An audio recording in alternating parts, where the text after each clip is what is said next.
सबसे पहले हम लोग क्या करेंगे, सर्वर को स्टार्ट करेंगे। और मोंगोडीबी का सर्वर बेटा स्टार्ट होना सबसे पहले ज़रूरी है। मोंगोडीबी का सर्वर स्टार्ट होना ज़रूरी है क्योंकि हम लोकल यूआरएल का यूज़ कर रहे थे। कल मैंने दिखाया था ना लोकल यूआरएल का। तो इसको स्टार्ट करने के लिए मैंने आप लोगों को बताया था, इसकी कमांड होती है मंगूश। मंगूश, जैसे आप मंगूश कमांड चलाओगे तो ये आपके पास जो है सर्वर का एक एरर आएगा। सही है। मंगूस नहीं है। सही है। तो बेसिकली ये इसलिए आएगा क्योंकि हमारी सर्विसेज बंद पड़ी हुई है। अगर मैं सर्विस पर जाऊं, हाँ, यहाँ पर मोंगोडीबी का एक ऑप्शन नज़र आएगा आप लोगों को। मोंगोडीबी, मोंगोडीबी, ये रहा मोंगोडीबी, देख रहे हो ये स्टॉप है। तो आपको ये स्टार्ट करना पड़ेगा। अब मेरे पास बेसिकली कुछ कुछ इशू है जिसकी वजह से वो स्टार्ट नहीं होगा। तो हम लोग क्या कर सकते हैं डायरेक्टली, मैंने आप लोगों को खैर इसके बारे में पिछली क्लास में बताया भी था कि किस तरह से हम इसको रन करेंगे। और मैंने आप लोगों को बताया था कि जो एरर आने का, हाँ मैंने बताया था बिल्कुल, ये कल मैंने आप लोगों को बताया था। तो आप लोग इस एरर को सोल्व कर सकते हो, लेकिन मैं यहाँ पर डायरेक्टली मोंगोडीबी यूआरएल का यूज़ कर लूँगा। मेरे पास अभी इतना टाइम नहीं है कि मैं इसको सोल्व करूँगा, ठीक है। अब यहाँ पर हम क्या करेंगे, सर्वर को सबसे पहले स्टार्ट करते हैं। CMD करा, npm run dev। अच्छा, ये मैं स्पेलिंग बता रहा हूँ, गलत लिख सकते हो आप लोग ना, तो इस तरह से उसको सही करने का ऑप्शन भी आता है आपके पास।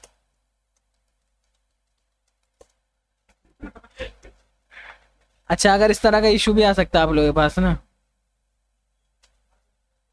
ओके, ये इशू मेरे पास आएगा, आप लोगों के पास नहीं आएगा, क्योंकि मेरे पास यहाँ पर सर्वर का एक इशू है। तो मैं इसके लिए डेटाबेस में जाऊँगा, यहाँ पर इम्पोर्ट, बताया था ना शायद मैंने पहले भी, DNS फ्रॉम, DNS नहीं बताया था ना, बताया था मैंने, वो भूल गए, एक अलग बात है। चलो अब देख लो, ये हमारे पास इस तरह का, इसका बेटा काम ये है कि मेरे पास जो है ना यूआरएल बिल्कुल ठीक लगाया है मैंने यूआरएल बिल्कुल परफेक्ट यूज़ किया है। लेकिन यहाँ पर प्रॉब्लम ये है कि वो बोल रहा है कि इस तरह का इशू है, सर्वर चल नहीं रहा आपका, इस तरह के कोई मसले बता रहा है वो। तो वो बेसिकली DNS का मसला आप लोगों के पास घर पे नहीं आएगा, मेरे पास ही आएगा। ये सेट सर्वर पर जाऊँगा, इसको सेट कर दूँगा। मैं बता तो नहीं, भूल गया ये ना, 0 0 0 0 0, हाँ, इधर आके 8888, ये आपका मसला सोल्व हो जाएगा, समझे। Invalid IP, invalid IP address का आ रहा है,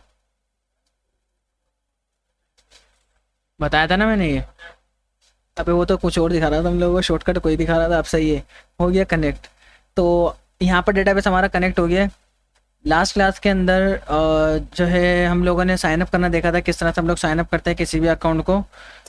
इसका एक बार मैं फिर भी आप लोगों को ट्रायल दिखा देता हूँ। अच्छा, डोकर टेक्स्ट यहाँ पर भी है मेरे पास।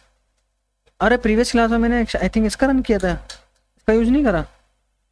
तो मैं मोंगोडीबी लोकल का इस पर यूज़ कर लेके दिखा देता आप लोगों को। चलो नेक्स्ट क्लास में इस पर करता हूँ मैं साथ। सही है, याद दिलाना मुझे ना। मोंगोडीबी लोकल सर्वर इसके ऊपर रन करके दिखाऊंगा डोकर का। ठीक है, ये मैं यहाँ पर, हाँ बिल्कुल रन करके दिखाऊंगा, दिखाया नहीं था मैंने। अच्छा, यहाँ पर रजिस्टर मैंने रखा, रन किया, तो आप देख सकते हो कि मेरे पास ये इस तरह का एरर आप लोगों को देखने को मिलेगा, ठीक है। और इस तरह का जो एरर है वो क्यों आ रहा है, वो बोल रहा है इस नाम का राउट्स हमारे पास अवेलेबल नहीं है। अब उसका रीज़न क्या है, क्योंकि आप लोगों को याद होगा हमने प्रीवियस क्लास में देखा था कि इस जगह पर /API हम लोगों ने यूज़ किया था, ठीक है। /API के बाद राउटर में आप देखोगे तो इसका नाम आ रहा था रजिस्टर। तो प्रॉब्लम कहाँ पर है कि यहाँ पर /API लगाना ज़रूरी है, और फिर /रजिस्टर आप लोग रन करोगे तो देख सकते हो user required field are missing. अब रिक्वायर्ड फील्ड आर मिसिंग क्यों है, क्योंकि यहाँ पर हमें जो साइन अप करते हुए ज़रूरत है वो किस किस चीज़ों की ज़रूरत है। एक तो है हमारे पास नेम, यूज़र नेम, ईमेल और पासवर्ड। और अगर आप इधर आप देखोगे तो यूज़र नेम नहीं है, इधर सिर्फ है नेम। तो मैं इधर आके लिख दूंगा यूज़र नेम, ईमेल और पासवर्ड, वह हमारा 1 2 3। जैसे इसको रन करा तो ये मेरे पास बोलेगा ट्रू रहीम वेलकम, ठीक है। तो इधर आके इसको जैसे मैं रिफ्रेश करूँगा तो यहाँ पर ओथ नाम का एक डेटाबेस बनकर आ जाना चाहिए, ओथ नाम से। मैं पहले देख लेता हूँ कि ENV के अंदर ओथ यहाँ पे ही मैंने बना दिया बेसिकली, ओथ नाम से आ जाना चाहिए। Test user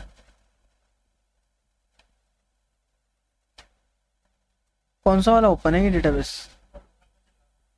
take zone? बेटा मैंने लोकल से हटा दिया ना, मैंने टेक जोन वाला लगा दिया ना ये।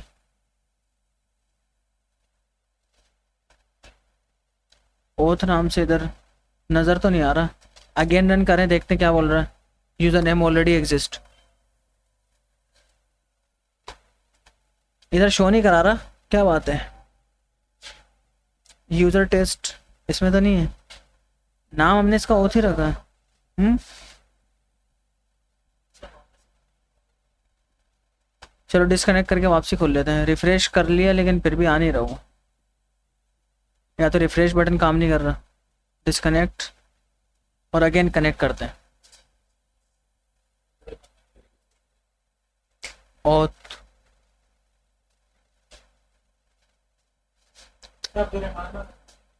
क्या बेटा, बच्चे बात को समझो। यहाँ पर मैंने टेक्सोन का यूज़ किया हुआ है डेटाबेस, तो टेक्सोन वाले में जाएगा ना। और डेटाबेस का नाम मैंने ओथ रखा हुआ है, इसका नाम चेंज कर दें।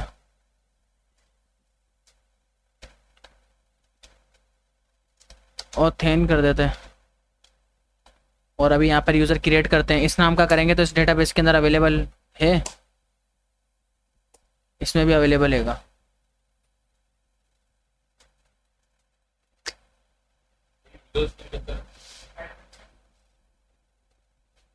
देखता हूँ यहाँ पर, नहीं नहीं है। चलो बहरहाल जहाँ भी होगा वो होगा, सही है। खैर हमारे पास डेटा स्टोर तो खैर हो रहा है, इसमें कोई मसला नहीं है। मुझे वो नज़र नहीं आ रहा कहाँ पर है वो। तो अभी हमें जो यहाँ पर हमारा जो मेन काम है वो है लॉगिन करना। अब लॉगिन करने के लिए यहाँ पे मैं अलग से एक एपीआई बनाऊंगा। तो जल्दी से काम करते हैं, कंट्रोलर पर चलते हैं। ये हमारा रजिस्टर हमने करवाया था, सबसे पहले यूज़र का नेम लिया था, कंडीशन चेक करी थी, डेटाबेस में चेक करा था कि ऑलरेडी एग्जिस्ट करता है नहीं करता, ठीक है। इसके अलावा जो है मैंने यहाँ पर चेक करा था कि डेटा ऑलरेडी एग्जिस्ट करता है तो यूज़र नेम या ईमेल ऑलरेडी एग्जिस्ट करती है डेटाबेस पे। फिर उसके बाद मैंने पासवर्ड हैशिंग का यूज़ करा था, उसके बाद रिस्पॉन्स जनरेट करा था, फिर यहाँ पर ये एंड हो गया था। अब मैं यहाँ पर एक और एपीआई बनाने जा रहा हूँ जिसका नाम होगा, इसी को डुप्लीकेट कर दूंगा, इसी को डुप्लीकेट करूँगा और यहाँ पर इसका नाम हो जाएगा लॉगिन यूज़र। हाँ लॉगिन यूज़र, इसका काम ये नहीं होगा, इसका काम होगा यूज़र को लॉगिन कराना। इसको कॉपी करा, यहाँ से मैं इसको क्या कर दूंगा, एक्सपोर्ट कर दूंगा।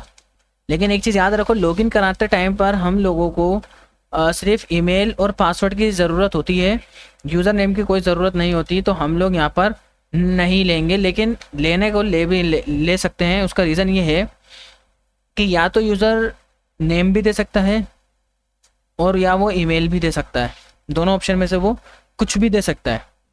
क्योंकि हमने तो बोला है ना, नेम या यूज़र नेम से भी लॉगिन कर सकते हो आप, और आप जो है ईमेल के ज़रिए भी लॉगिन कर सकते हो। तो बहरहाल मैं उसको बोलता हूँ ईमेल और पासवर्ड देना ज़रूरी है, मैं उसको इस तरह की लॉजिक रख लेता हूँ।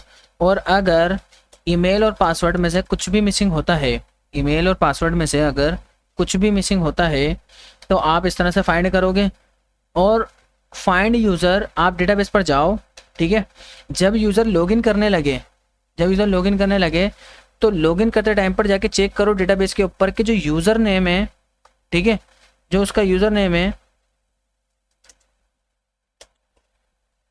क्या वो इक्वल है ईमेल के, ईमेल के।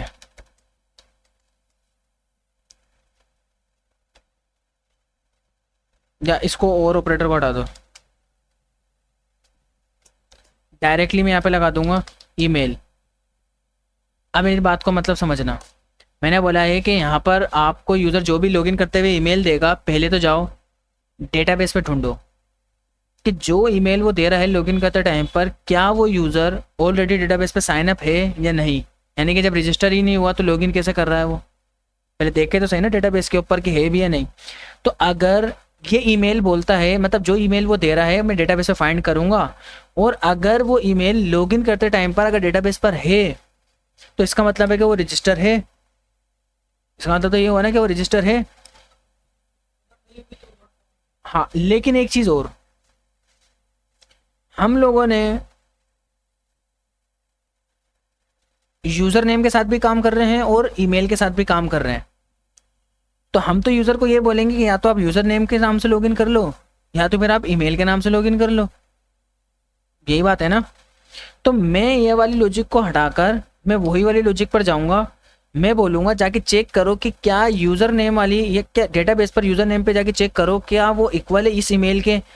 अब ईमेल कहने का मतलब क्या है, आप बोलोगे इधर तो यूज़र नेम आना चाहिए ना, ईमेल क्यों लिख रहा हूँ मैं? ईमेल इसलिए लिख रहा हूँ फ्रंट पे यूज़र को, फ्रंट एंड के ऊपर यूज़र को एक ईमेल की इनपुट फील्ड दूंगा, लेकिन मैं बोलूँगा उससे कि ईमेल देना ज़रूरी नहीं है, आप यूज़र नेम भी लिख सकते हो, आप इधर ईमेल भी लिख सकते हो, ये आपकी मर्ज़ी है। देखा है ना अक्सर आप लोगों से वो बोलता है, जैसे आप गिटहब पे अकाउंट को लॉगिन करते हो बोलता है एंटर योर ईमेल या यूज़र नेम, ऐसे ही बोलता है ना। तो एक ही इनपुट फील्ड के अंदर वो दोनों चीज़ें बोल रहा होता है कि या तो आप अपना ईमेल लिख दो या फिर आप अपना यूज़र नेम लिख दो, ठीक है। तो मैं बोलूँगा कि यूज़र जो ईमेल देगा वो हो सकता है कि यूज़र नेम, आप मैंने बोला यूज़र नेम में जाके चेक करो, हो सकता है वो उससे मैच कर रहा हो, अब वो ज़रूरी नहीं है ईमेल हो सकता है वो अली दे दे बस ईमेल की जगह पर। और मैं दूसरा बोल रहा हूँ कि डेटाबेस पे जाके ईमेल में चेक करो कि जो ईमेल दे रहा है हो सकता है ईमेल से मैच कर जाए वो, या हो सकता है वो यूज़र नेम से मैच कर जाए। अगर दोनों में से कुछ भी मैच करता है इसका मतलब है वो यूज़र ऑलरेडी रजिस्टर है, मेरी बात का मतलब समझे, ऑलरेडी रजिस्टर है। और अब मैं लॉजिक लगा रहा हूँ कि फाइंड यूज़र, अच्छा जब वो ऑलरेडी रजिस्टर होगा फाइंड वन आपको पता है डेटा लाके दे देगा ऑब्जेक्ट के अंदर, बोलेगा हाँ ये लो आपका डेटा है। और अगर डेटा लाके नहीं देता तो मैंने आप लोगों को कल दिखा था नल आ रहा था, नल आ रहा था ना, नल जावास्क्रिप्ट में क्या है, फॉल्स है। तो अगर ये लाकर दे रहा है तो ये क्या हो जाएगी कंडीशन, ट्रू। मैं अगर इस ट्रू को उल्टा कर दूं इसका मतलब है नहीं ला के दे रहा, यानी कि नल वाला सिनेरियो लिया आया इधर, इसका मतलब है यानी कि ट्रू आ रहा है ना, मतलब डेटा आ रहा है इसका मतलब है ला के दे रहा है। अगर मैं इस बात को उल्टा कर दूं इसका मतलब है नहीं ला के दे रहा, उल्टा कर दिया। तो मैं बोल रहा हूँ अगर वो नहीं ला के दे रहा तो आप बोलो कि कंटिन्यू, मतलब पहले जाओ अपने अकाउंट जो है ना, हाँ यूज़र नोट फाउंड, या अपने आपका अकाउंट जो है पहले क्रिएट करो, ठीक है। हाँ या यूर अकाउंट नोट फाउंड इस तरह से मैसेज भेज देना, योर अकाउंट, ये सारे पसंद के मैसेज जो है घर पे जाके अपने पास एक एक करके लगाते रहो, ठीक है ना। योर अकाउंट नॉट फाउंड, ये बस मैंने इसको सिंपल स्टेटस फॉल्स वगैरह दे दिया, सही है। हाँ नहीं नहीं सही है, हाँ अब आगे आ जाओ। अब मेरा कहने का मतलब यहाँ पर ये है, अब भाई यूज़र नेम यानी कि डेटाबेस पे यूज़र मिल गया, लॉगिन करते हुए ईमेल या यूज़र नेम से डेटा मैच हो गया, यूज़र क्रिएट है इसका मतलब है। अब मैं दूसरी चीज़ चेक करूँगा पासवर्ड। अब पासवर्ड क्यों चेक करूँगा, क्योंकि वो पासवर्ड देखूँगा ना कि वही यूज़र है कोई और तो नहीं है, जिसने अकाउंट क्रिएट करा था उसको पासवर्ड तो याद होगा। तो मैं यहाँ पर अब उसके पासवर्ड को चेक करूँगा, ठीक है, वेरीफाई पासवर्ड करूँगा। जी नहीं, वो बेटा ऊपर फंक्शन स्कोप में बंद हो गए ना सारे वो, ठीक है। तो यहाँ पे वेरीफाई पासवर्ड मैंने करा, अब कैसे करूँगा, लेट, ऊपर आप लोगों ने देखा होगा कि यहाँ पे मैंने बी क्रिप्ट का यूज़ किया है, इसको कॉपी करा, लेट बी क्रिप्ट, अच्छा इसको हैश नहीं, इसको करूँगा डिकोड या वेरीफाई, इसको कर लेते हैं वेरीफाई पासवर्ड। ये मैंने वेरिएबल बनाया, अवेट लगाएंगे, बी क्रिप्ट डॉट वेरीफाई का उधर ऑप्शन नहीं होता, इधर होता कंपेयर का। कंपेयर में आपसे बोलेगा कि ठीक है आप अपने मुझे अपना पासवर्ड दो, मतलब जो यूज़र पहले पासवर्ड दे रहा है ना, बोला मुझे वो वाला पासवर्ड देना लगे, ले भाई। दूसरा बोलेगा कि आप अपना हैश वाला पासवर्ड दो, यानी कि जो डेटाबेस पे ऑलरेडी रखा हुआ था मैं उसको डिकोड करके चेक करूँगा क्या वही पासवर्ड है या नहीं है। तो अब वो वाला पासवर्ड कहाँ से आ रहा होगा, वो इस फाइंड यूज़र में से आ रहा होगा। इसको कॉपी करा, क्योंकि जाहिर सी बात है डेटाबेस पे डेटा मिला होगा ना इसको, अगर यूज़र लॉगिन है तो फाइंड वन में डेटा मिला होगा, अगर मिला है तो फाइंड यूज़र में जाओ और उसमें से जाने के बाद आपको पासवर्ड मिल रहा होगा वो निकाल के लियो और दोनों को कंपेयर कर लो। अगर तो वो मैच करता है तो ये आपको रिटर्न करेगा ट्रू, अदरवाइज क्या रिटर्न करेगा, फॉल्स। तो मैं यहाँ पे लॉजिक लगा देता हूँ कि इफ़, ठीक है, ये हैश वाले को हटा देते हैं, इफ़ अगर तो वो ट्रू ला रहा है तो इसका मतलब वेरीफाई है, तो मैं इसको उल्टा कर देता हूँ, ठीक है। अगर वेरीफाई के अंदर फॉल्स आ रहा है, ठीक है, अगर फॉल्स आ रहा है उल्टा कर दिया, फॉल्स आ रहा है, अगर यदि ये मैच नहीं है तो आप उसको रिटर्न कर दो। ये क्रिएट तो कराना नहीं है, क्रिएट तो कराना नहीं है, इस जगह पे उसको रिटर्न कर दो। ये वाला जो रिटर्न है ना, इसको डुप्लीकेट करा, ये इफ़ के अंदर यहाँ ले आके रख दूंगा, उसको रिटर्न कर दो और मैसेज में बोल दो 400 के क्लाइंट साइड एरर है, और मैं बोलूँगा यूर पासवर्ड इज़ इनवैलिड, ठीक है ना, पासवर्ड इनवैलिड। हाँ, इनवैलिड क्रेडेंशियल्स बेसिकली मैसेज होता है वैसे, इनवैलिड क्रेडेंशियल्स, ठीक है। तो अल्लाह बेहतर करे। हाँ हाँ, ठीक है, हमने यहाँ पर बोला इनवैलिड क्रेडेंशियल्स, और जैसे ही इनवैलिड हो जाएगा तो अब आपने क्या करना है, आप यूज़र को मैसेज भेज दो कि लॉगिन सक्सेसफुल, ठीक है, यानी कि जो भी यूज़र क्रिएट हुआ होगा उससे नहीं, फाइंड यूज़र से मिल रहा होगा ये। हाँ, फाइंड यूज़र से हम इसको कर देंगे लॉगिन सक्सेसफुल। समझ आ गई? कहाँ? अच्छा, खैर है, चेक करा था, सही नज़र आ रहा है नहीं आ रहा, असल में आप लोग बाज़ों का नींद में भी रहते हो, टेस्ट रहता है आप लोगों का ना, सही है। तो अब इसको एपीआई इसका चेक कर लेते हैं। कॉपी करा, राउट्स में गए, एक और राउट क्रिएट करा, इसका नाम होगा रजिस्टर की जगह पे लॉगिन, और यहाँ पे हमारा जो फंक्शन होगा ये कौन सा होगा, ये वाला, ठीक है। अब जाते हैं इधर, और क्रिएट तो ऑलरेडी कर चुके हैं, रहीम नाम का यूज़र है, और या rahim@gmail.com है। लॉगिन के एपीआई पर जाते हैं, तो यहाँ पर रजिस्टर की जगह पे क्या लिख दूंगा, /API/login, और अब यूज़र नेम तो यहाँ से हट जाएगा, ठीक है, यूज़र नेम की रिक्वायरमेंट तो नहीं है क्योंकि लॉगिन हम लोग कर रहे हैं यूज़र को। अब हमारे पास दो ऑप्शन है, या तो इसी ईमेल के अंदर मैं रहीम लिख के भेज दूँ क्योंकि यूज़र नेम भी रहीम हो सकता है, या तो मैं rahim@gmail.com भेज दूँ क्योंकि ईमेल ही हो सकता है। तो अब मैं रहीम करके चेक कर लेता हूँ पहले, तो बोला यूर अकाउंट नॉट फाउंड, यानी कि rahim@gmail.com के ऊपर अकाउंट नहीं मिला। ओके, अगर रहीम करके भेजूँ यूर अकाउंट नॉट फाउंड, इसका मतलब रजिस्टर करना पड़ेगा, हो सकता है कि रजिस्टर ना हो, रजिस्टर। अभी यहाँ पर मैं जो है रजिस्टर के पेज चलाऊंगा तो बोलेगा कि नेम देना ज़रूरी है, यूज़र नेम तो रिक्वायर्ड है ना यहाँ पर, तो यूज़र नेम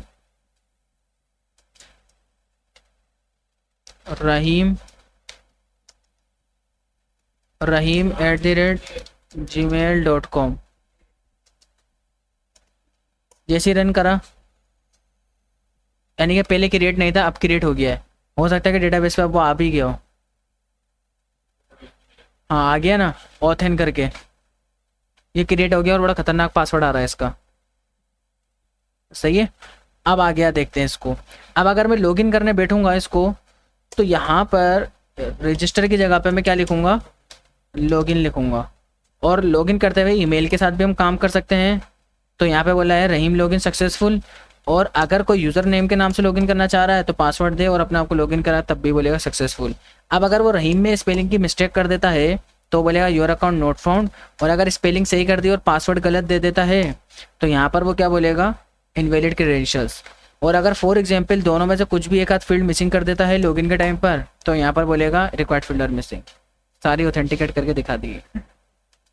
आप समझ आए रियल में यूज़र नेम और ईमेल वाला काम कैसे करता है, वो इस तरह से वर्किंग चलती है वो। क्या तो तो हमारे पास क्या ऊपर लिखा हुआ है, हमारे पास ही नीचे आ रहा है।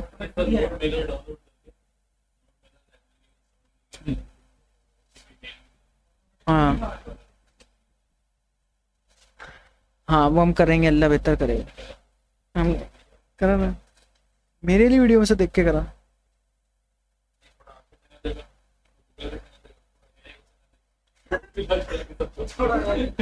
अच्छा, अब बात सुनो, ये तो हो गया हमारा लॉगिन का काम, लेकिन लॉगिन के पे इतनी नहीं है। अब हमारे पास यूज़र लॉगिन हो गया, बात तो सुन लो। अब सवाल ये है, कुछ राउट्स ऐसे होते हैं हमारी वेबसाइट के अंदर जो कि प्राइवेट होते हैं। अब फॉर एग्जांपल आप लोग कभी फेसबुक पे जाओगे, आप लोग कोई पोस्ट क्रिएट कर सकते हो बगैर लॉगिन करे? क्या आप फेसबुक की पोस्ट को रीड कर सकते हो बगैर लॉगिन करे? क्या कोई पोस्ट डिलीट कर सकते हो? नहीं कर सकते ना। वो क्यों नहीं कर सकते? क्योंकि बोलता आपका अकाउंट लॉगिन नहीं है, जाओ पहले लॉगिन कर कर आओ। तो सवाल ये है कि उस एपीआई को कैसे पता चलता है कि यूज़र लॉगिन है या नहीं। अगर आप फेसबुक पे कोई पोस्ट क्रिएट करते हो तो लॉगिन होना ज़रूरी है। तो उस पोस्ट की एपीआई को या उस गेट की एपीआई को या पुट की एपीआई को या डिलीट की एपीआई को कैसे पता चलता है कि जो यूज़र पोस्ट क्रिएट करने आया है वो लॉगिन है या नहीं? बिल्कुल। बिल्कुल। बात प्रॉब्लम समझे? यानी कि जब हम कोई कोई काम करते हैं तो वहाँ पे हमारा लॉगिन होना ज़रूरी है। तो सवाल ये कि उसको कैसे पता चलेगा कि लॉगिन है या नहीं, तो वो उसको पता चलेगा एक टोकन के ज़रिए। अब मैं आपको एक एग्जांपल से समझाता हूँ। जैसे कि आप लोग जाते हो वेले पार्किंग के अंदर, वहाँ पे क्या होता है, आप अपनी कार को जमा कराते हो। अब जब आप कार जमा कराते हो तो वो देता है आपको एक टोकन, ठीक है। अब उस टोकन के अंदर उससे फ़ायदा क्या होता है कि आप जब आपसे अपनी कार लेने आओगे तो आप उसको मालूम होगा, वो बोलेगा टोकन दो, इसका मतलब है आपके पास टोकन है, तो इसका मतलब है आप ही ओनर हो इसके। ऐसे ही होता है ना। तो यहाँ पे भी क्या होता है कि एक टोकन जनरेट होता है, जैसे वहाँ टोकन जनरेट होता है ऐसे यहाँ भी टोकन जनरेट होता है। वहाँ पे पर्ची होती है, यहाँ पर जो है कोडिंग होती है। भाई ये फ़र्क होता है दोनों में। लेकिन ये जो टोकन है ये बड़ी ही इंपॉर्टेंट चीज़ है एज अ वेब डेवलपमेंट के अंदर।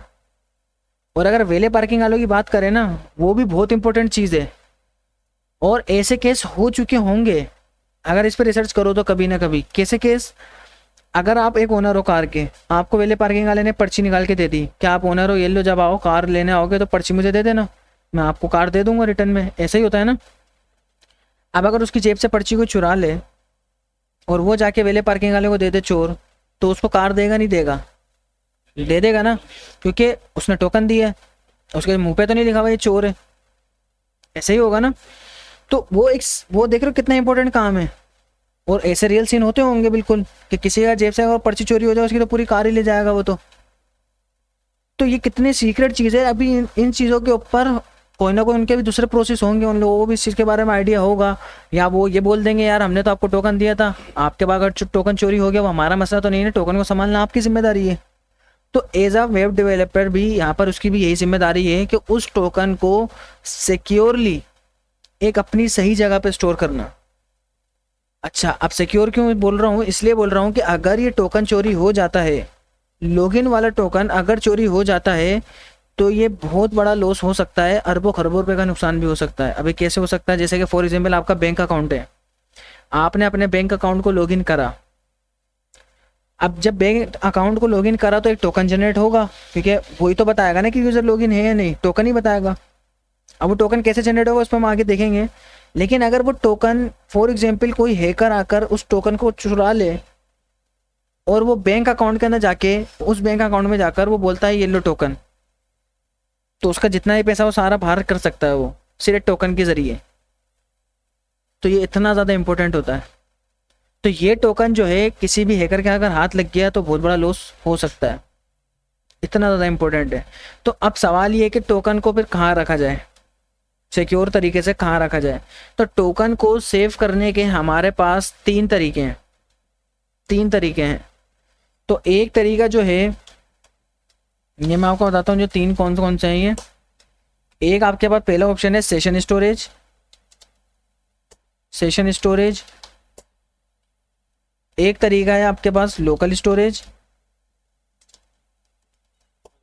एक तरीका है आपके पास कुकीज़, जो अक्सर आप लोगों ने देखा ना एक्सेप्ट ऑल कुकीज़ का आप लोगों को ऑप्शन देता है, वो यही होता है। आप पहुंच गए यहाँ तक? वो यही होता है। तो बेसिकली ये जो कुकीज़ आप लोग इग्नोर मारते हो, आप कैंसिल कर देते हो, एक्सेप्ट नहीं करते, वो आपको नहीं पता क्या सीन होता है। वो अंदर यही सेशन चल रहा होता है, वो यही गेम चल रहा है। अगर आप कुकीज़ को एक्सेप्ट करते हो ना तो आपका फ़ायदा ये होगा कि आप लोगों को कभी उस वेबसाइट पर जाओगे तो आपसे वापसी लॉगिन नहीं मांगेगा, क्योंकि आपने कुकीज़ को एक्सेप्ट कर लिया, क्योंकि वो टोकन स्टोर हो गया। वो आपसे इजाज़त ले रहा होता है कि क्या आप चाहते हो। अगर आप एक्सेप्ट कर लोगे तो आप चाहते हो कि इसका मतलब है मैं जब भी आऊँ मुझे लॉगिन वापसी नहीं पूछे, बस मैं डायरेक्टली मैं इसको वेबसाइट लॉगिन मिले। लेकिन कई वेबसाइट ऐसा होता है कि आप वापसी जाते हो तो आप लोगों को वो जो है बंद मिलती है, आप जबकि लॉगिन बंद करके जा चुके होते हो। तो वो सारा क्या होता है, टोकन डिलीट हो जाता है। टोकन या तो एक्सपायर हो जाता है। तो अब हमारे पास 3 तरीके हैं टोकन को रखने के। इन तीनों तरीकों से हम काम कर सकते हैं। इनके फ़ायदे भी हैं, नुकसान भी हैं। तो सबसे पहले बात करते हैं सेशन स्टोरेज के साथ। सेशन स्टोरेज को मैं आप लोगों को कवर कराऊंगा नेक्स्ट क्लास के अंदर, देखेंगे किस तरह से काम कर सकते हैं सेशन स्टोरेज के साथ। और सेशन स्टोरेज का मैं नुकसान बता देता हूँ क्या है, और सेशन स्टोरेज को नेक्स्ट क्लास में बताऊंगा कि कब इसको यूज़ करना चाहिए। सेशन स्टोरेज की ज़रूरत हमें जब पड़ती है, इसका नुकसान ये है, अगर आप ये जो है ना, आप जैसे ही कुछ नया काम करोगे, आपका सर्वर रिस्टार्ट हुआ ना, आप क्या बोला, जब आपका सर्वर रिस्टार्ट हुआ, रिस्टार्ट होने का मतलब क्या, अब देखो जैसे कि ये सर्वर चल रहा है, ठीक है, इसके अंदर अगर मैं ज़रा सी कोड में एक स्पेस मार के चेंज कर दिया, रिस्टार्ट हुआ, ये रिस्टार्ट बोलते हैं इसको। अगर आपका सर्वर हल्का से रिस्टार्ट हुआ, आपका सेशन गायब हो जाएगा। ये सेशन स्टोरेज का मसला है। तो इसका मतलब है आप बोलोगे पूरी ज़िंदगी सोशल स्टोरेज का यूज़ ही नहीं करेंगे, हम लोग तो करेंगे, लेकिन आप सेशन स्टोरेज को आप बोलोगे सर्वर के रिस्टार्ट होने पे प्रॉब्लम आ रही है ना, आप बोलोगे मैं तो मोंगोडीबी पे डेटा स्टोर कर दूंगा, यानी कि होगा सेशन में ही, लेकिन वो सेशन जो है सीधा मोंगोडीबी पे स्टोर हो जाएगी।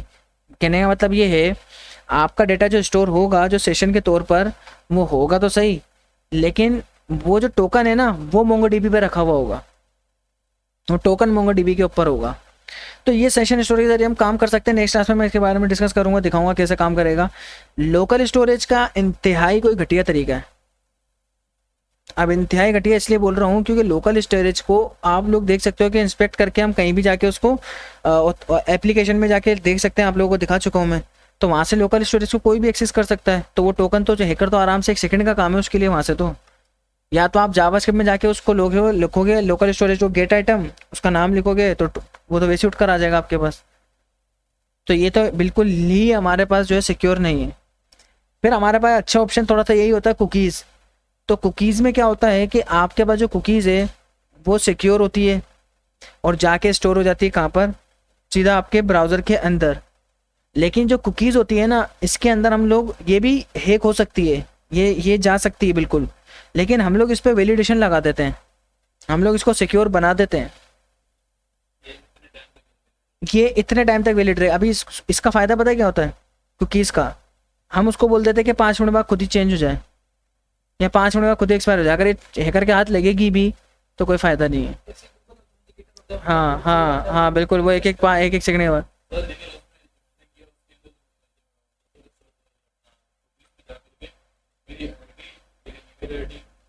हम्म दिख रही थी, तो आपने सही तरीके से नहीं काम किया होगा ना। मैं अभी करके दिखाता हूँ, अभी करके दिखाता हूँ। तो अब सवाल ये है कि हम यहाँ पर यूज़ करेंगे किसका, कुकीज़ का हम मज़ीद नेक्स्ट क्लास पे इसके और डिस्कस करेंगे और इसके फीचर कवर करेंगे। बट मैं फ़िलहाल के लिए ये इतना काम करके दिखा रहा हूँ कुकीज़ के साथ। चलो पहले एक काम करते हैं, कुकीज़ छोड़ो, लोकल स्टोरेज पे करते हैं। बात सुन लेना, लोकल स्टोरेज के साथ भी तो आना चाहिए ना। लोकल स्टोरेज पे बात करते हैं, इसके बाद कुकीज़ पे करते हैं, फिर सेशन पे बात करते हैं। तीनों कवर करेंगे, बेफिक्र हो जाओ। अंडरस्टैंड? तो अब बात को समझो ना। देखो ज़रूरी नहीं है कि हम लोकल स्टोरेज का कभी यूज़ नहीं करेंगे, यूज़ होगा, लेकिन जहाँ हमें इस तरह का डेटा है जहाँ पे आपको पता है कि हाँ भले यहाँ पे मैटर नहीं करता, भले हैकर के हाथ लग जाए, तो वहाँ पे आप लोकल स्टोरेज का यूज़ कर सकते हो। क्यों अपनी कुकीज़ भर रहे हो? सही है। क्या चीज़? टोकन ऑथेंटिकेशन में यूज़ किया जाता है बस।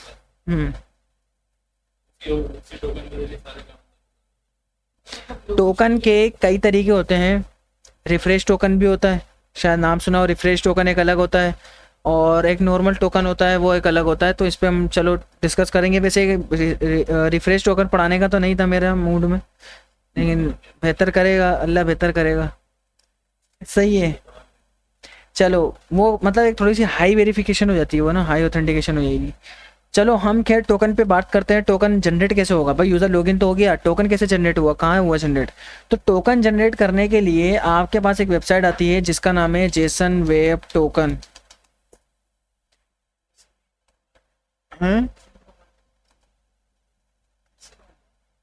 अब जेसन वेब टोकन की बाकायदा एक वेबसाइट भी है। अगर आप इधर जाके देखोगे, ये JWT की एक वेबसाइट है और इस वेबसाइट का काम क्या है मैं आपको इस पर समझाता हूँ। यहाँ पर इनके बहुत सारे एल्गोरिथम है, देख रहे हो कितने सारे एल्गोरिथम है। याद होगा कल मैंने बताया था Bcrypt और SH256, ये सारे वही एल्गोरिथम इन लोगों ने बनाए हुए लगा के रखे हुए हैं। बोला आप कौन सा यूज़ करना चाह रहे हो। इसमें होता क्या है, इसमें तीन चीज़ें हैं। एक तो ये वाला कलर अलग नज़र आ रहा होगा, फिर एक ये कलर अलग नज़र आ रहा होगा, और एक ग्रीन नज़र आ रहा होगा। ग्रीन वाले का मतलब ये है कि ये होता है आपका एल्गोरिथम का डेटा। ये किसका डेटा होता है, एल्गोरिथम, मतलब कि आप कौन सा एल्गोरिथम यूज़ करो, ये वाला। समझ आ रही है। अच्छा बेसिकली ये आपका एल्गोरिथम का नहीं है, ये आपका एल्गोरिथम का डेटा होता है, ये वाला। ठीक है। इसके अंदर से सेकंड जो डेटा होता है, ये पर्पल कलर का जो नज़र आ रहा है, ये होता है आपका पेलोड। पेलोड माने मैंने उसमें रिडक्स में बताया था, पेलोड आपकी ज़िंदगी का पहला वर्ड होगा। पेलोड माने डेटा, वो याद नहीं एक अलग बात है, लेकिन पेलोड माने डेटा। तो ये हमारा यहाँ पर डेटा आ रहा होता है, जो हमने सिक्योर टोकन भेजा हुआ होता है ना, स्टोर किया हुआ होता है। जो भी हमारा XYZ ईमेल भी होती है, जैसे आप बात कर रहे थे, ईमेल होती है, यूज़र ID, बहुत सारी चीज़ होती है। ये हमारा पूरा टोकन है, वो सिक्योर इसमें होता है। हाँ, ये टोकन ये है हमारा। अगर ये हैकर के हाथ लग गया ना, तो यहाँ पर आके पास करेगा, वो आपको डेटा ये ला के दे। ये इसका डेटा है, देखो ये इसका डेटा है। अगर देखो मैं इसको चेंज कर दूंगा ना, हट गया, क्योंकि इस टोकन पे वो डेटा अवेलेबल नहीं है। जैसे मैं इसको ला के लगा दूंगा, वो डेटा आ गया। इसका मतलब इस टोकन पे वो डेटा अवेलेबल है। अब इसमें तीसरा होता है ग्रीन वाला सिग्नेचर। ये बहुत काम की चीज़ है। अगर ये सिग्नेचर मैं गलत कर दूं ना, तो ये डेटा ही नहीं शो कराएगा।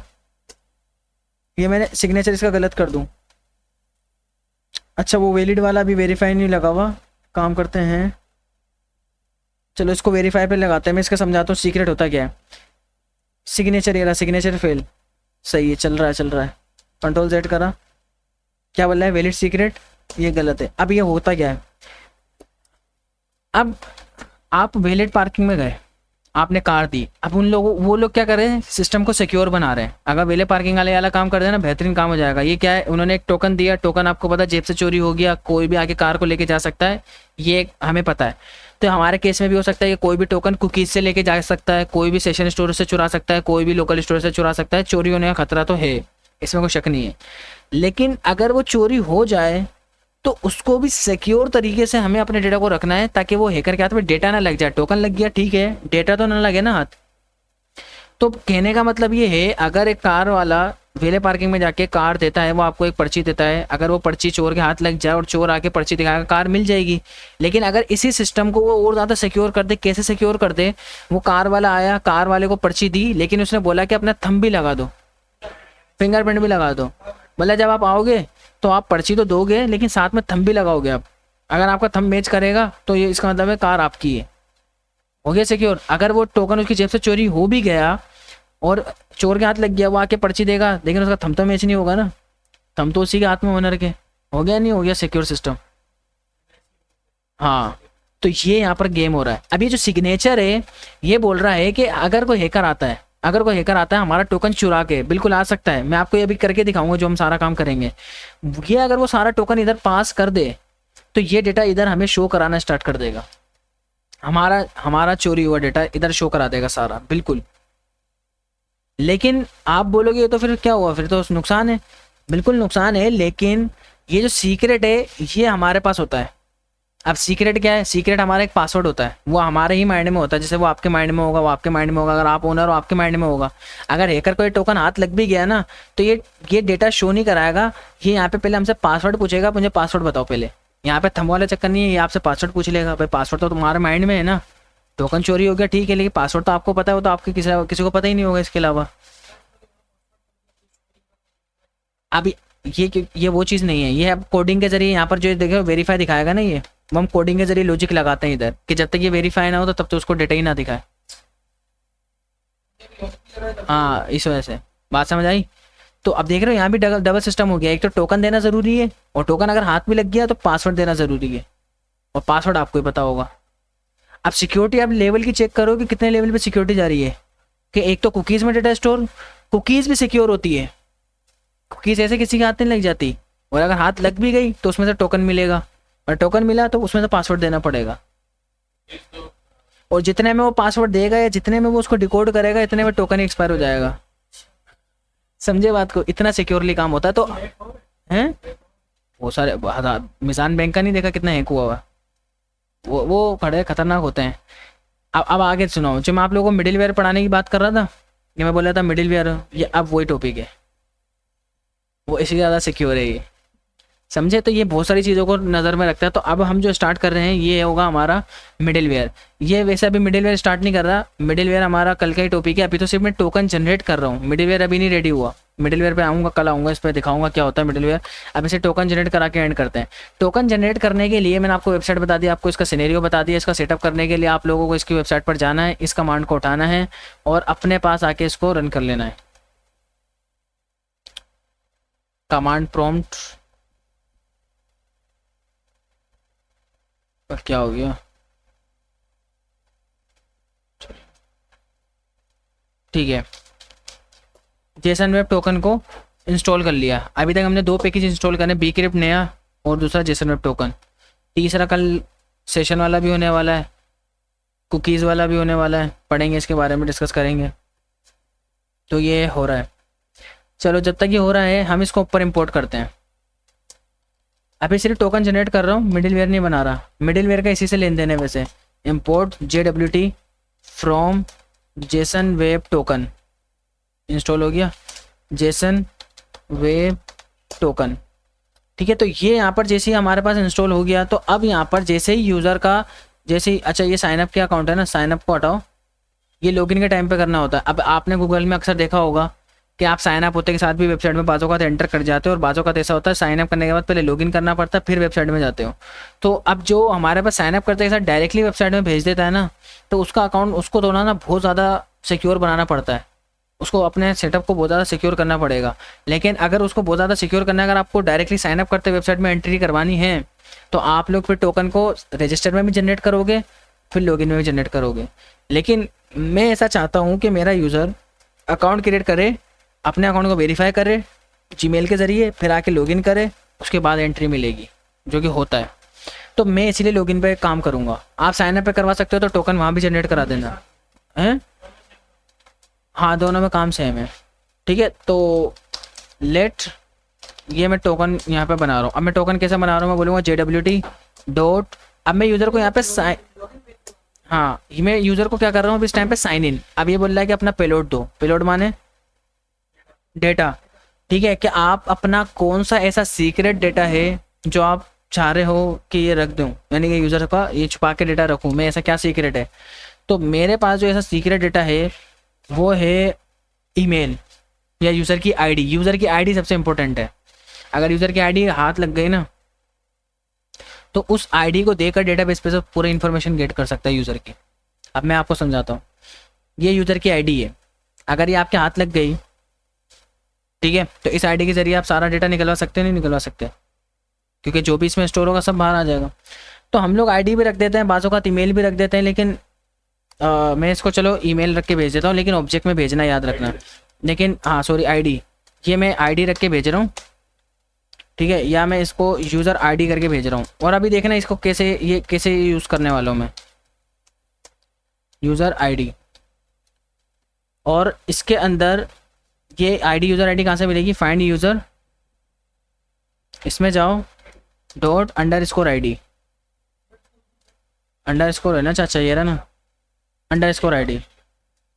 अब इधर जाओगे ना, अब यहाँ से आपसे पूछ रहा है कि इस टोकन को आप कितना सिक्योर बनाना चाह रहे हो। अब वो यहाँ पे सवाल जवाब कर रहेगा। वो बोल रहा है, ये ऑप्शनल हिस्सा है, ये ऑप्शनल है, ठीक है। वो आपसे बोल रहा है कि क्या आप अपने टोकन को एक्सपायर वगैरह देना चाह रहे हो, ठीक है। अच्छा वो बेसिकली कुकीज़ के अंदर होता है यार ऑप्शन, बस साइन इन कर दो, छोड़ दो, ये ऑप्शन पे मत जाना। ये सीक्रेट अभी इधर आएगा, सीक्रेट का ऑप्शन मैं आपको दिखा रहा हूँ इधर। अब आपसे जैसे डॉट लगाऊंगा ना, सीक्रेट पूछेगा। ये आ गया, क्या बोल रहा है, सीक्रेट प्राइवेट की। अभी जो सीक्रेट प्राइवेट की है, ये आपको देनी होती है यहाँ पर ENV में जाना, और इस ENV में जाने के बाद इधर आपने बनाना होता है सीक्रेट। ये किसी के हाथ लग गया ना मसला हो जाएगा, ठीक है ना। हाँ ये बहुत इंपॉर्टेंट होती है सीक्रेट की। बाज़ों का सीक्रेट की जनरेट करने के लिए हमारे पास एक वेबसाइट भी आती है जो बहुत खतरनाक सीक्रेट की जनरेट करके देती है, जेसन वेब टोकन सीक्रेट की जनरेटर। तो हमारे पास बहुत सारी वेबसाइटें होती हैं जो ये कीज जनरेट करके देती हैं। जनरेट नाउ पे क्लिक करते हैं, ये आ रहा, बड़ा खतरनाक सीक्रेट आ रहा है, कॉपी करा, हैकर खुद परेशान हाल हो जाएगा, बोले क्या है ये पेस्ट कर दिया, ये रहा, बड़ा खतरनाक सीक्रेट है ये। वन ऐप 5 वर्ड का भी हो सकता है, जैसे कि हेलो, हाँ ये सीक्रेट है। अब ये सीक्रेट, ये अगर हैकर के हाथ लग भी गया तो ये जो यहाँ पे साइन इन करने का ऑप्शन था ना, ये वो उसको इतना लंबा पहले देना पड़ेगा। और अगर आपने आसान लगा हुआ रखा हुआ होगा, जैसे आप लोग मोबाइल का पासवर्ड रखते हो तो 1 2 3 4 5 6, तो वो भी ऐसे ट्राई मारता रहेगा यहाँ पर। हाँ हाँ, टोकन खुलेगा ही नहीं, डेटा मिलेगा ही नहीं। वो उसको जाहिर सी बात है, यार जितना हमने खतरनाक दिया है ना, और जितनी देर में वो बाकी में बिल्कुल ट्राई मार के खत्म होगा, तो इतने में वो जो है ना टोकन ही एक्सपायर हो जाएगा। बोले वो बदवाएं देगा। जी बोलो। अभी अभी लगाएंगे, कुकीज में लगाते हैं हम लोग, अभी इस पे भी लगाएंगे। ये यहाँ पर मैंने बोला प्रोसेस .env.secret की, और जैसे इधर डॉट लगाया, अब इधर ये आएगा ऑप्शनल हिस्सा। यहाँ पर वो आपसे बोलेगा कि क्या आप एक्सपायर वगैरह के लिए कुछ काम करना चाह रहे हो, ठीक है ना। ये देखो बहुत सारे ऑप्शन आ रहे हैं, ये बहुत सारे देख रहे हो, ये आ गया एक्सपायर इन, ठीक है।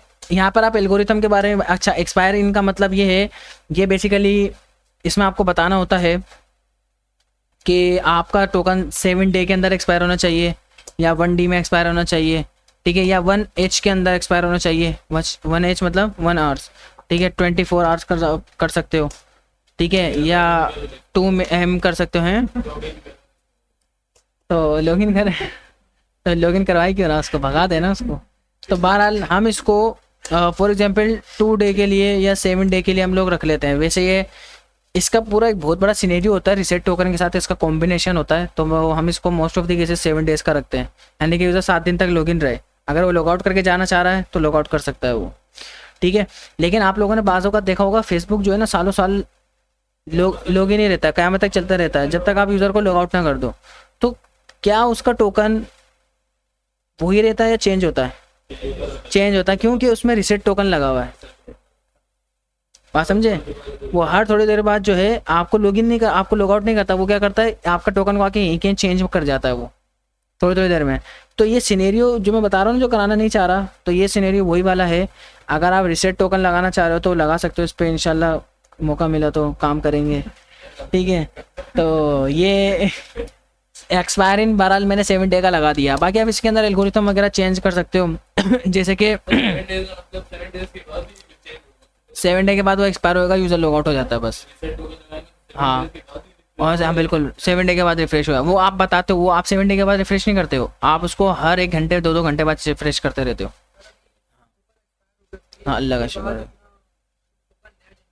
हाँ हाँ, यही रहता है। नहीं नहीं, सीक्रेट तो यही रहता है, वो सीक्रेट तो आपके माइंड में होता है ना, किसी को पता ही नहीं होता, जैसे यहाँ छुपा हुआ है वो। अब ये एल्गोरिथम आ रहे हैं, आप किस एल्गोरिथम के ऊपर इस कोड को देख रहे हो चेंज हो रहा है, किस एल्गोरिथम के ऊपर आप इसको कन्वर्ट करना चाह रहे हो। तो जो एल्गोरिथम आपको समझ में आ रहा है वो रख लेना। मोस्ट ऑफ द केसेस, ये मोस्ट ऑफ द केसेस क्या, बाय डिफॉल्ट ये SH256 लगा हुआ होता है, तो हमारे पास भी अभी वही लगा हुआ है। लेकिन अगर आप चेंज करना चाह रहे हो तो आप एल्गोरिथम के अंदर आकर आप यहाँ पे बता सकते हो कि आपको कौन सा एल्गोरिथम चाहिए। अगर स्पेसिफिक अगर आपको कोई चाहिए आ रहे सारे, ठीक है ना, ये आ रहे हैं। लेकिन हाँ, लेकिन ये 256 वाला सही है, तो मैंने बोला बस ठीक है, इसमें और कुछ काम नहीं करना है। अब जब ये टोकन जनरेट हो गया, बस यहाँ पे काम है लॉगिन के API के अंदर, अभी आगे पढ़ेंगे कल, सही है। वो यहाँ पे कुकीज़ होती है, हाँ मतलब अभी लॉगिन की API एंड नहीं है, मतलब यहाँ पे अभी यहाँ पे रियल में क्या होता है, कुकीज़ होती है, ठीक है। अभी हमारे पास कुकीज़ वाला कॉन्सेप्ट नहीं है, हम लोकल स्टोरेज का यूज़ कर रहे हैं, तो इसलिए हम अभी लोकल पे काम करेंगे, लोकल स्टोरेज वाला।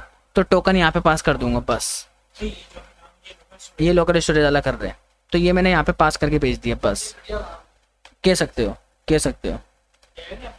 अब जैसे ही यूज़र लॉगिन होगा, हाँ ये ज़रूरत पड़ेगी रियल में। जैसे ही यूज़र लॉगिन होगा, क्या बोल रहा है, इनवैलिड क्रेडेंशियल्स, क्योंकि पासवर्ड गलत है, 1 2 3 लगाया, पासवर्ड सही दे दिया, तो टोकन जनरेट हो गया। आगे बड़ा खतरनाक, आगे जनरेट होगा। अब देखो ये टोकन मुझे मिल गया, ये टोकन मुझे मिल गया, अब मैं आपको कमाल दिखाता हूँ, अगर ये टोकन हाथ लग जाए यूज़र के और इधर आके वो पेस्ट कर दे, डेटा मिल गया यूज़र को।